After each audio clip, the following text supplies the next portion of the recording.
हिसाब से वसूली होती थी 5,000 से लेकर 25,000 तक एक विद्यालय ले जाके ब्याज कार्यालय में जमा करता। इस संगठन ने संघर्ष किया, जिसको माफ करा दिया। हमारा प्रबंधक उससे खुशहाल हुआ। प्रबंधक को 5,000 से 25,000 रुपया बचा और 10 रुपया संगठन को उसमें से दान नहीं किया।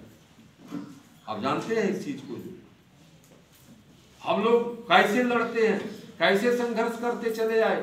और एक सबसे बड़ा नमूना आपको बता दूं, जो है ये माध्यमिक शिक्षा का जो है कि जो प्रबंधक अगस्त में जुलाई में तय कर लेता था कि हमें सेंट्रल बोर्ड परीक्षा का दिन बनवाना है, तो 1 लाख से 1.5 लाख रुपया ले जाकर के वो जमा करना शुरू कर देता। करोड़ों रुपए नहीं, अरबों और खरबों रुपए विद्यालय के प्रबंधकों के डीआईएस कार्यालय में जमा हो जाते थे सितंबर तक बोर्ड परीक्षा का केंद्र बनने के लिए। मैंने संगठन के नाम से रीट हाई कोर्ट में दाखिल करके 2015 में ऑर्डर करा लिया कि ऑनलाइन सेंटर बनेगा और ऑनलाइन पोस्टिंग होगी। उसका नतीजा है कि यह करोड़ों और अरबों रुपया प्रबंधकों का उनके घर में आज बच गया। विद्यालय के संसाधन के आधार पर आज सेंटर बनाए जा रहे हैं। कुछ प्रबंधक जरूर अभी भी डीआईएस कार्यालय को पैसा देने के चक्कर में रहते हैं कि मेरे पास 10 कमरा, उसको 15 लिख दो, मैं 10,000 20,000 दे दूं। ऐसे लोग तो रहेंगे, हमेशा रहे हैं। आप बताइए प्रबंधकों को कितना दिया। इसलिए साथियों, मैं आपसे कहना चाहता हूं कि संगठन ने बहुत संघर्ष किया। संगठन के संघर्षों को आप सभी लोग जानते हैं। बलिया से मथुरा तक हम लोगों ने पैदल यात्रा किया। आप उत्तर प्रदेश के अंदर बता दो, किसी राजनीतिक दल को का नाम बता दो, किसी राजनेता का नाम बता दो जो मुख्यमंत्री बनना चाहता हो, वह भी इस धरती को जो है अपने पैरों से नापा। पूर्व से पश्चिम 1200 किलोमीटर की 49 दिन में पैदल यात्रा की। 3-3 बार आमरण अनशन पर बैठे, कितनी बार विधानसभा के सामने लाठी डंडा खाए, कितनी बार लखनऊ की जेल में गए।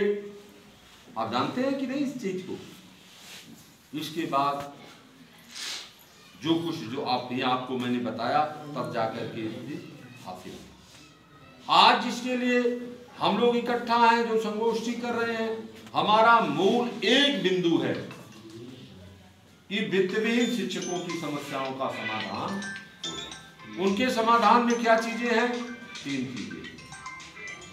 मान्यता की धारा जो 7 का गलत धारा, असंगत धारा, उसको बदल करके सरकार सुसंगत धारा 7(4) में परिवर्तित कर दे। एक हमारी मांग। दूसरी हमारी सेवा नियमावली बना दे। और तीसरी हमारी मांग जो सबसे महत्वपूर्ण है कि हमको मानदेय उत्तर प्रदेश की सरकार राजकोष से दे दी। प्रबंधक की राजकोष। ये 3 हमारी मांग। अब हमारी मांग को पूरा कौन करेगा, पूरा कैसे होगी, इस पर आपको मंथन करना है। 4 पॉलिटिकल पार्टियां उत्तर प्रदेश के अंदर आज सियासत की राजनीति कर रही हैं। कांग्रेस, बहुजन समाजवादी पार्टी और समाजवादी पार्टी और भाजपा 2 आउटडेटेड हो गई। कांग्रेस और बहुजन दोनों लाइन से बाहर दिखाई दे रहे हैं। आप सभी लोग देख रहे हैं, मैं ही नहीं दिख रहा हूं, आप सभी लोग देख रहे हैं। 2 आमने सामने खड़े। भारतीय जनता पार्टी कह रही है कि मेरी सरकार बनेगी, हम सरकार बना लेंगे, और दूसरी तरफ समाजवादी पार्टी कह रही है कि काम हमने किया है और काम हम करेंगे, हम सरकार बनाएंगे।